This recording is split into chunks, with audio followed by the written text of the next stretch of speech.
G'day everyone, it's James Davis from the Pax8 Academy down here in APAC, and I've got Mark from Vital Strategies with me, based out of Singapore. How you doing, Mark? Hey, great. Thanks so much. Thanks so much, James. I appreciate the time. Oh, I'm excited to get you on. I'm excited to start getting some Southeast Asian voices into the TSP talk segment, and I know you've been around for a long time. Tell me a bit about your background and what you do and where you've come from. Absolutely. Thanks, James. Absolutely. Yes. Yeah. First of all, great to be in Southeast Asia. Yes. Huge market. Potential is tremendous, as I've always been talking to you about.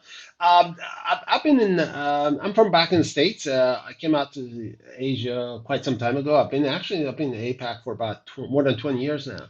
I was in the tech sector back in Japan for about almost 9 years. I was working with a lot of tech companies, SIs, and the big vendors, including Microsoft and SAP and other ones back then. And then went back to States, and then came out here to Singapore. That was about 13 years ago. And what I've been doing for the last, basically 20 plus years, my background has been around sales, sales management, and partnership, and building partner ecosystems for large and smaller companies.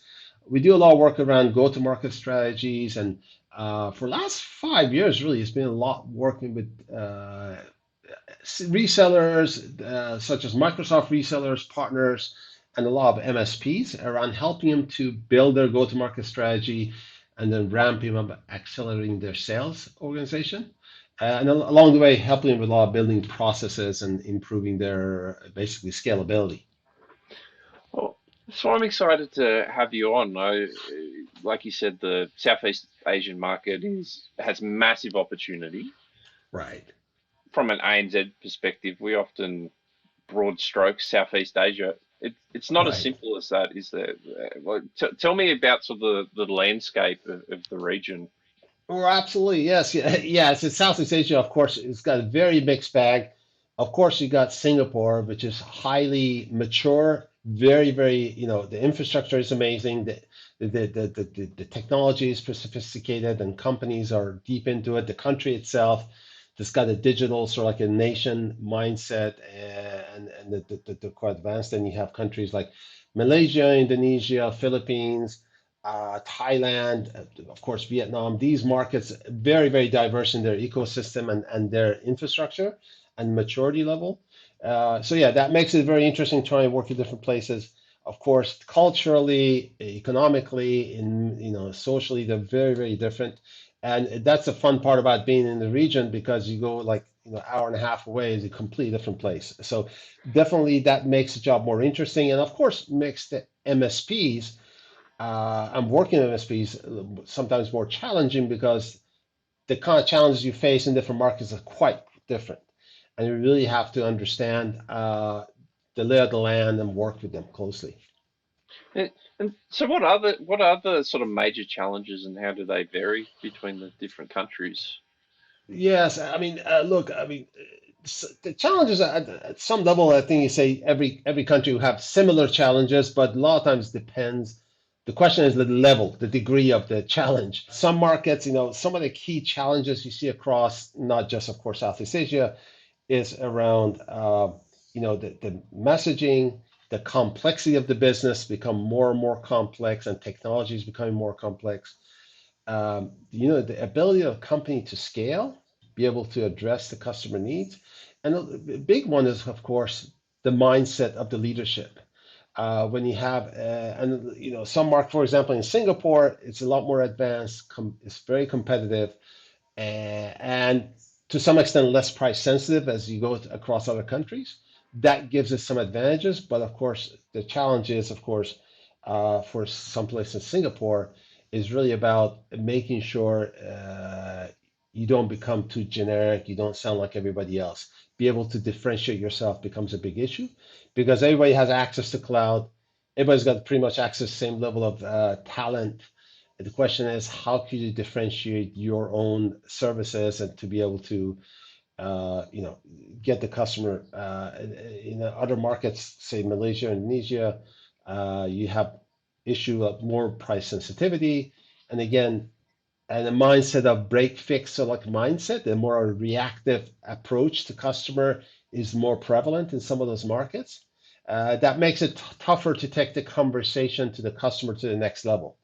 Okay, yeah, everything is working now. So where can I give? How can I add value to your business? How can I not just make sure your laptop is running, but how can I save you 50% on 20% or something on your cost of your admin work or in your cost of doing business? So those conversations hasn't reached yet. So that makes it a little different. It, so is that sometimes it can be a chicken and an egg thing. Is it Right. the MSPs in the different countries aren't educated and mature enough themselves to drive that value through to the end client, or is it the end client won't even listen to those kinds of conversations, even if the MSP is a lot more mature? Right. That's an excellent question. The way I see it, since my background has been go-to-market and sales and helping companies sales, I always see it as really the job of the vendor, the customer, the company to educate the customer. I always go back to what Steve Jobs used to say. It's not, he said, something like, it's not the job of the customer to know what they need, right? You, the vendor, you need to come up with, those solutions and, show the customer what they can do with it. The big thing to me, I see a prevalent in a lot of markets, especially the markets that the MSPs are less mature, is that a lot of the leadership is they still have more of that break fix and reactive mindset that when something breaks, they're gonna come to me, I'll fix it, and then then we move forward. That makes it tougher to get beyond that. Now that mindset, the effect of that mindset is, of course, the fact that a lot of times we wait until something happens before we react. So our people not necessarily have the latest in training, latest, sort of like knowledge about what's coming up, so they can proactively do something about it. Um, and also when it comes to customer, we'll just wait until they contact us versus us thinking of something and going to the customer and say, hey, how about this? So that sort of like makes it, that kind of replicates itself.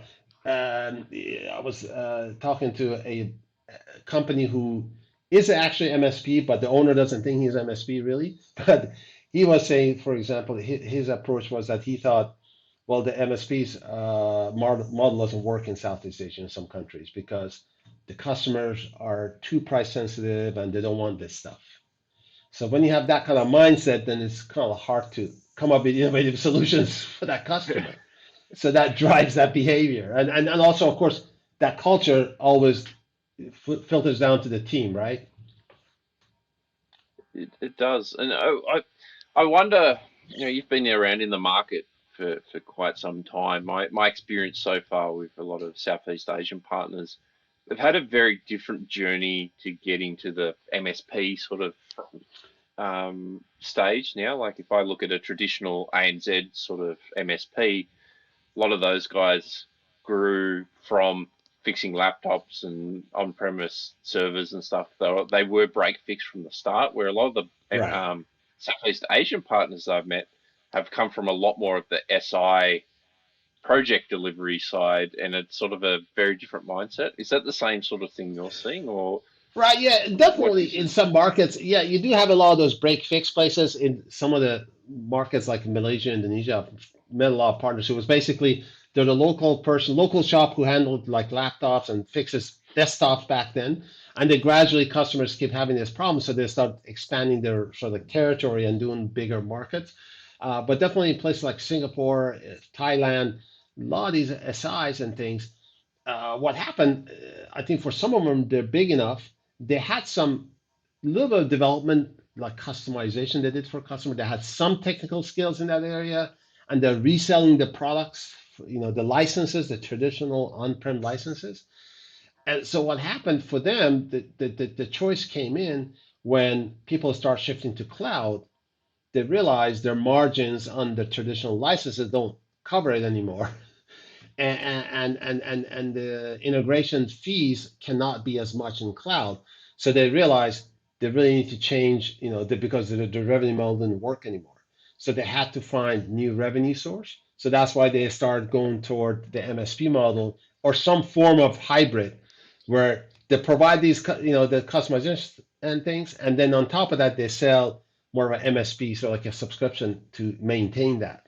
That definitely has been the case, especially for newer company. Older companies usually do that break fix kind of a startup, and then that brings up another angle to it.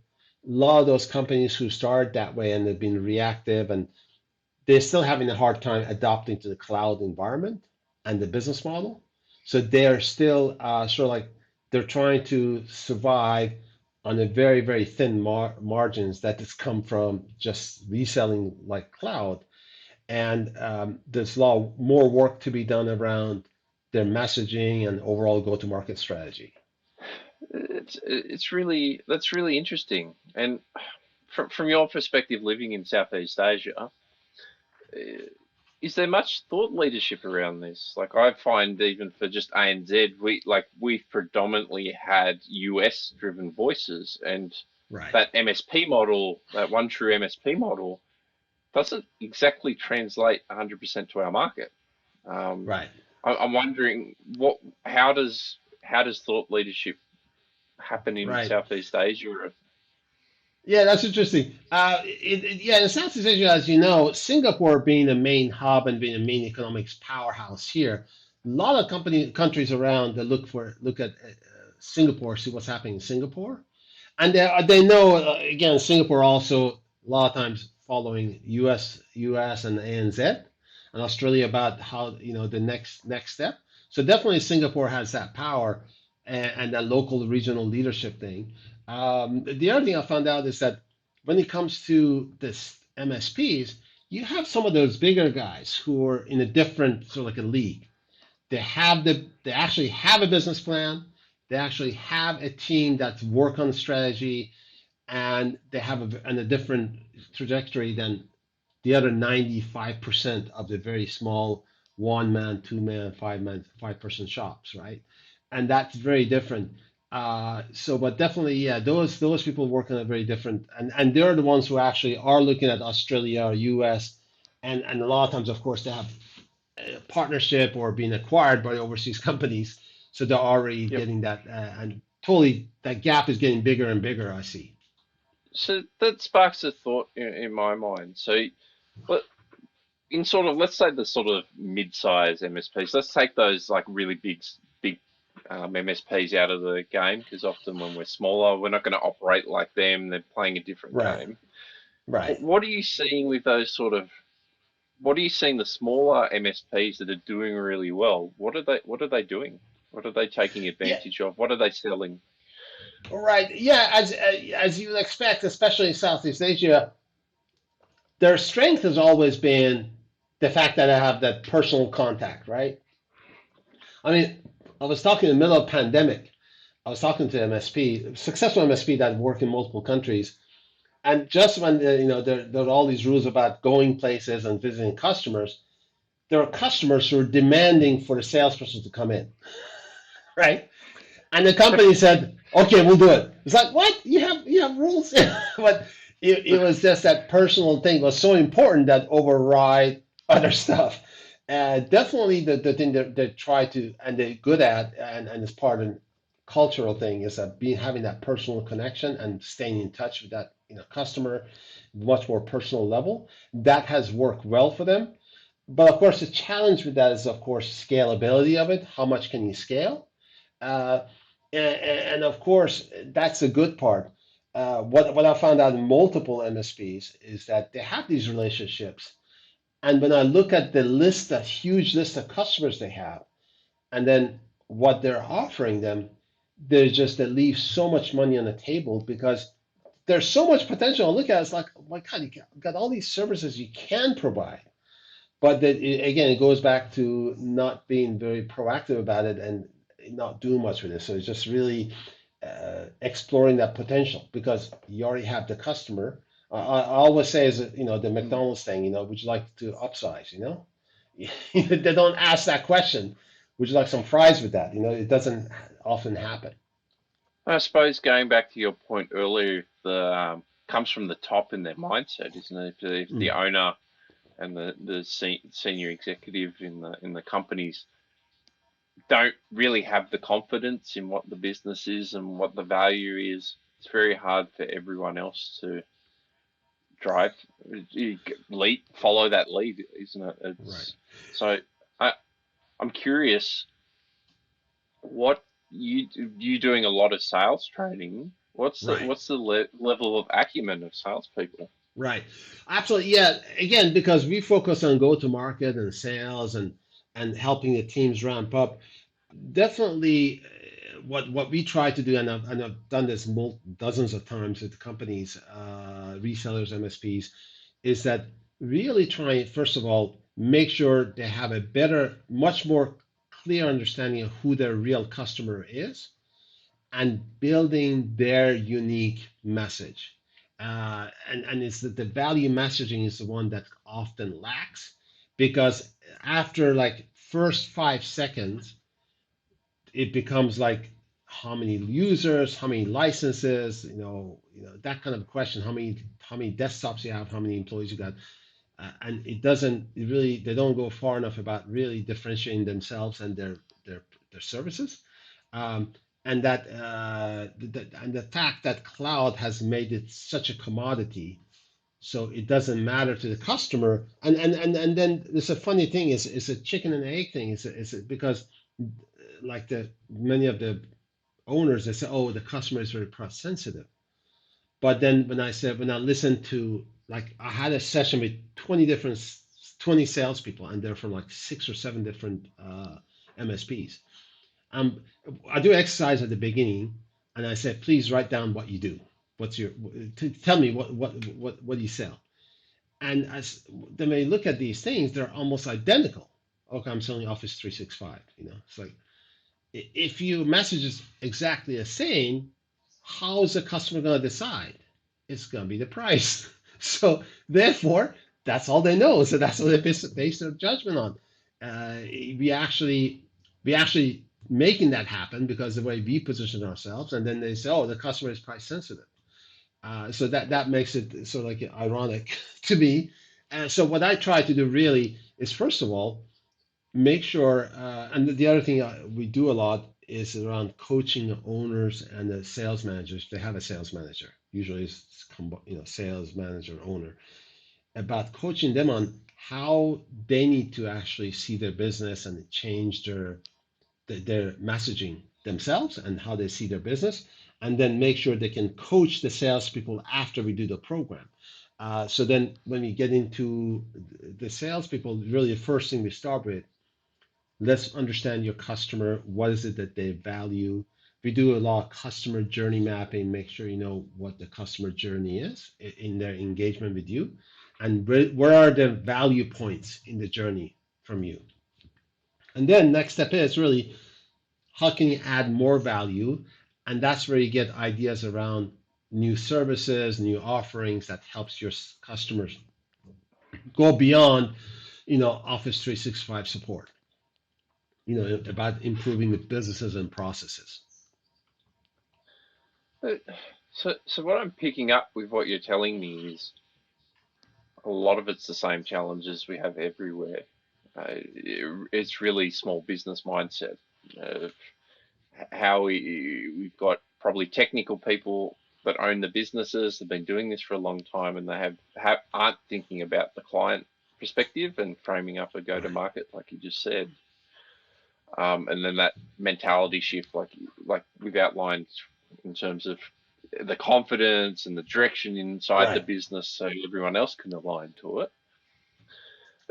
What's legitimately different in the Southeast Asian market? Like I'm very much hearing it's just the same problems that probably a lot of ANZ MSPs we just dealt with 10 years ago. And we're Right. just slightly more advanced. It's not that we're anything special, we're just a bit further along. What Right. actually is legitimately different? Yeah, to be honest, I mean, one big one, that's a great question. The big one is, of course, there's that lag that happens in the technology. That definitely is there.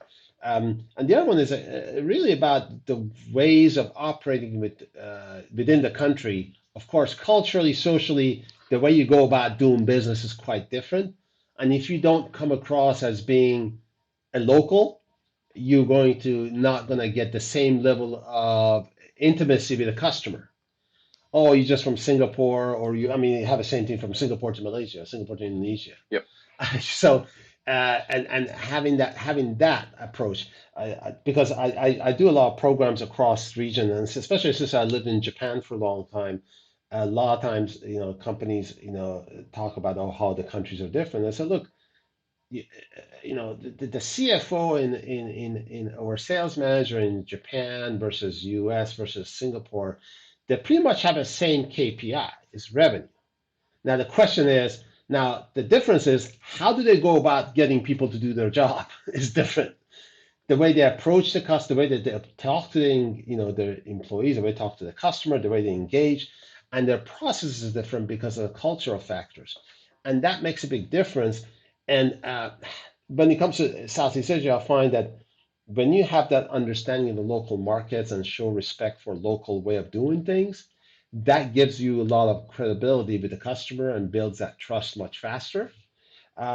Because and knowing what the priorities of the countries are. Because, for example, going to Indonesia, for example, a company and talking about efficiency may not be the way in to the business if they don't care about efficiency. A lot of times they don't, because inefficiency means jobs and so more jobs. So if you don't adjust that, it's going to be a problem. And also when you talk about transformation, what's the impact of transformation? Is you got to word it, frame it a little differently. If you're talking to a Western country versus somebody in Southeast Asia, that's going to make a big impact. But yeah, definitely focus on some initial things about mindset. That becomes a very big factor, and change their mindset and how they operate. That's going to be a key. I'm really curious. You sparked my curiosity here. So you used Indonesia as an example of some of the cultural, um, how to frame up. I'm not going to go in with efficiencies as the main target. So if you gave me sort of a quick rundown of what I'm trying to think of how to say this. Like, what is sort of the main catch lines for technology in the different countries around the place? Like I staying mean, with like Indonesia as an example, like what are right, what are right. they typically Yeah, I looking mean, for? yeah. One thing is about how does it make your the harmony within your team better? How does your team work better together? You have less conflict. How does it actually brings you closer to the customer and gives you a more chance to engage with the customer and have that build a more stronger relationship with the customer? Uh, the other one, especially like place like Indonesia, Malaysia, is how does it help help your managers have a better, improve the quality of employment, the employees that they have, make them more, support their employees better so they can have, and a lot of times it's really about, you know, how does it make sure you have better, more job security? So that also is a big issue. It's for yourself, of course, and really not changing things too much. Because if you go in with a very big transformation kind of like mindset, you're going to have a lot more resistance because the mindset is going to be, well, we've been running this business 30 years like this, and it's been like this, and therefore that is sort of like a very hard approach is going to just shut them down very fast, and then you can't get past that point.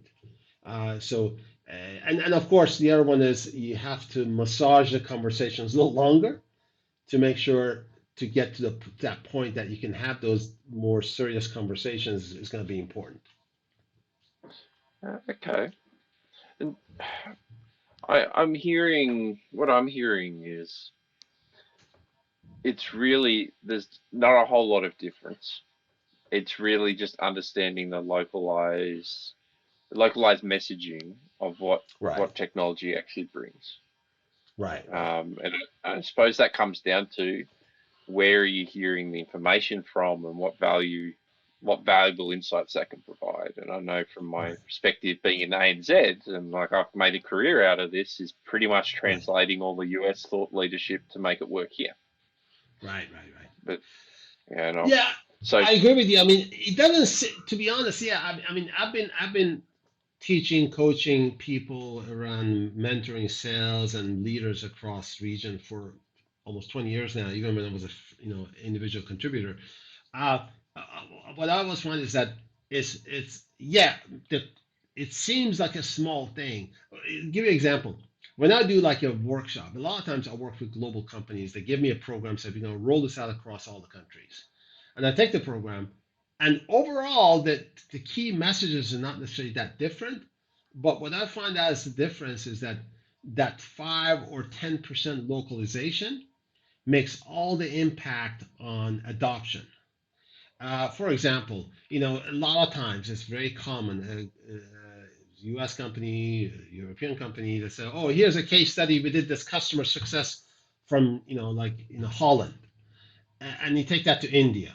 Of course, like, well, that's not India. So, even though it just changing a little bit, oh yeah, here's a $100 million deal in US and taking it to like Malaysia. It's like, well, we don't have $100 million deal that often. As soon as they hear that, they just turn off. So is that 5 or 10%? That may seem very negligible, 5%, 10%, yep. but that's that little thing that makes a big difference in adoption. And the approach, the way you actually deliver it, is going to make a big impact. So yeah, I totally agree with you. It may seem be a small amount, but that little bit of understanding how to make it more relevant to the audience is going to make a big difference. It's a funny thing in the sales, the same thing. When you're making a messaging for a VP of sales versus a director of some other director of products. It may seem like a small amount, but that little difference could make all the that little change could make all the difference in them saying, oh yeah, that I see that. So yeah, a lot of times it may be that, but I totally agree with you. At some level, it may not be so big. So what what services are MSPs that are successful MSPs in the region? What are they actually doing for their clients? What is their go to market, like high level go to market message? Obviously, it's different for each client that you've coached with, but what sort of the themes there? Yeah, the one the MSPs that I've seen, smaller ones, not the giant ones, but bigger Yep. ones, but the small ones that I've been seen being very successful is really first of all, once they have a customer in their list, they don't stop there. They actually start building more and more, engagements and points of engagements with that customer, and start really. And it goes back to the ownership and the leadership to say, look, we have a list of 200, 500 customers. What are the other areas that we can add value, or really talking to the customer a lot and finding out what is it, where can I actually help the customer, and there's a revenue opportunity. Is that really? I mean, it's universal. They just care more about the customer and really understanding the customers better. That's a universal. Doesn't matter where you go. That's the one that I've seen change. For example, I know a company, they were doing basic office services, Microsoft Office. Of course, they're doing Azure, and they had some development on locally. And then what happened? Of course, the pandemic happened, they realized suddenly all their customers came back. So, oh my God, we have to be online, and of course, oh my God, we have to have everybody work from home thing. Yep. So he was very quick at quickly coming up with working with the vendors around shipping out these laptops to all the customers, employees, like within 2 days, right? And then Yep. also at turning on their development, beefing up a little bit more, so they can allow some small apps for within the company be able to share data. It really Yep. helped them to differentiate themselves because they were more in tune. And the exact same customer base. I know other MSPs who just basically waited and sat and waited for them to call and see if they have a problem. And of course, the gap was very different, where these guys become a lot more successful and they actually expanded the business quite a bit. So yeah, definitely, it's about really understanding. And the other part is they're looking for new opportunities. Of course, a big one for them has been security, right? Because the talk has been around this many cases of those things happening. So they've actually latched on to doing that. And at the first step, what big difference was that they actually have a business plan, a written down Mm. business plan, exactly what they want to do, and that makes a very big difference in where they're going. Well, cybersecurity is a huge topic around the globe.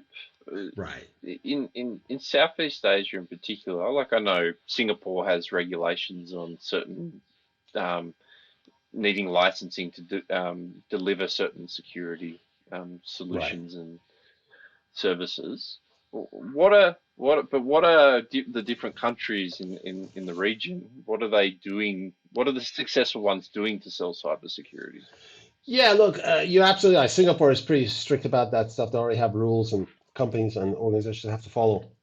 Some other countries like Malaysia, they start. I think they already have one, but not as strict. Other countries, they still are not there yet because again, the infrastructure, a lot of these countries, the infrastructure is not solid enough, and on top of that, that skill set, they have a skill gap. If they want to implement that, they're going to have a real problem with talent, and they have to bring it from outside, which that causes different problems for them. So definitely the ones that have been very good at, they've been successful at it. Um, the big thing has been a lot of companies have approached MSPs approaching it as more of a sort of like a get your foot in the door pitch about, oh, cyber, have you heard about this, this scam or this hacker thing? Try and get in.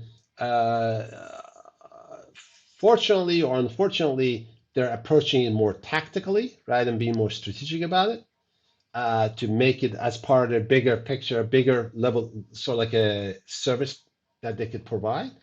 But again, it gives them some extra revenue and might give a little, booster shot, for them. Um, but definitely, and one thing I've seen is like Singapore, you can find some of the cybersecurity, more like a service providers that are becoming more sophisticated. And most other countries, I haven't seen that many in other markets yet. Yeah, I okay. definitely was smaller ones. Partially it becomes that back to the point that they say, oh, the customer don't understand it, they don't need it. And to me, it goes back to, well, have you educated your customer first? you know, I think the need is there, they just don't know it, right? Yep. Yeah, I'd say the same. Like from my experience, especially on the cybersecurity side, the ones that are successful at it, they take it with a frameworked approach. Like you said, they're Right, creating a solution. They've got structure to it, and then can talk to it and and, and educate the clients. And this is probably where, like Singapore has the advantage because they've got a lot more government-driven stuff. It's I've right, seen the change in Australia from that. The government leading and educating the wider business market around cybersecurity and giving a framework to work towards. right, But I see it in New Zealand where they don't really have that. So they're adopting a lot of the MSPs aren't waiting for government and they're just taking the Essential 8 from Australia. They're taking advice around using the CIS controls and then running with those instead of waiting for the rest of the market. So there's a right. lot of opportunity there for partners in Southeast Asia to do the same. Absolutely, absolutely. Yep. Well, this has been a fantastic conversation. I could just ask you a bunch more questions for hours upon hours on this. But in talking about this and starting to wrap up, what's your sort of major takeaways that you want people to the partners listening to this? What do you think their next step should be if they're in this sort of break fix mindset? They've heard what you're talking about and going, oh, this sounds good. I can see some opportunities, but I don't know sort of where to start. Right. What would be your final recommendations? Yeah, I mean, look, I think I'm sure I'm not the first one saying it. I'm sure they've heard it before, but it comes down to the first thing is you really need to look at your business plan. Go back, first of all, see if you have a business plan. 2 to 3 years, I would say. I mean, 5 years these days is too far away. Said Yeah. 2 to 3 years business plan. Do you have one on the paper exactly where you want to be? If you don't have it, you need to create one. And the best way to me to create, I see people that created, even if you have two people, two employees, if you don't have any employees, just your family member, spouse, somebody, think about a simple one pager about what's your plan, where you want to be in 2 to 3 years. And the plan might be you want to sell the business, that's fine. But then you have to actually start planning for it if you want to get more money for it, right? So you got to do that business plan. And of course, one step, and that may lead, or is it, one or the other, is that about your mindset. You need to work on your mindset. Exactly where, do you want to stay with the way you've been doing business since whenever, that kind of like a reactive sort of mindset, and looking at the market, looking at where the technology is going, looking at how the customers are going, because the customers are not waiting for us. They got a business to run. They're going to do what it takes for them to get the business done and pay their bills. Now, do we want to be part of that? Do you want to be a active player in there, or do we want to just be somebody that just call when something breaks? It's like, do you want to just be called, yeah, the guy you call when you have something break? Or do you want them to say, oh, if there's some technology happen, call James, find out what's going on, Yep. So that's the first step. And the other one is it's really about, you need to decide on investing more in talent and talent development. That may be yours because maybe you're the only person, but you can't. The way things are going, the technology is moving, the vendors are moving, and the customers are moving. If you're not already, you fall behind very quickly. So you need to do that investment in talent. And really, to me, it's like, you got to drink your own Kool-Aid. If you're going out, if you want to go out to the customers, trying to help them become better, become more efficient, more scalable, you got to start from home. You need to look at your own business, your own processes, and how can you actually be the model that actually, when you go to the customer, you can talk with confidence that you've done it at least for your own business, to make sure you build those efficiencies and start automating as much as you can, and so that you can help your customers be more successful. So definitely, at the end of the day, it's all about talent, and how much how much your people know, and their mindset. Skill set you can teach people, but if you don't have the right Yep. mindset, you can't do much beyond that. I love that advice, and I think um, I would wrap up with saying as well, like when people, a lot of the time when people hear this kind of thing of becoming more mature, they think they need to jump to the end, and they need to be Right, super mature. They need to be like what the real big guys are operating like. You only right, need to be one or two maturity steps ahead of your client, right, because the further you get away in maturity from them, they're not going to be your clients anymore. right. So I think there, like what you're just saying, is like just start to get out in front of it and be proactive, and bring your clients along for the journey as well. And you can grow Absolutely, together. I absolutely. think That's, that's yes, absolutely.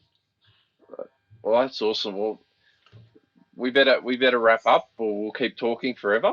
This has been great having you on, Mark, and no doubt we'll have you on again to share some wisdom. So thanks for joining me. Great. Well, thanks so much. Thanks, James. I really enjoyed it. Thank you. No worries. Until next time.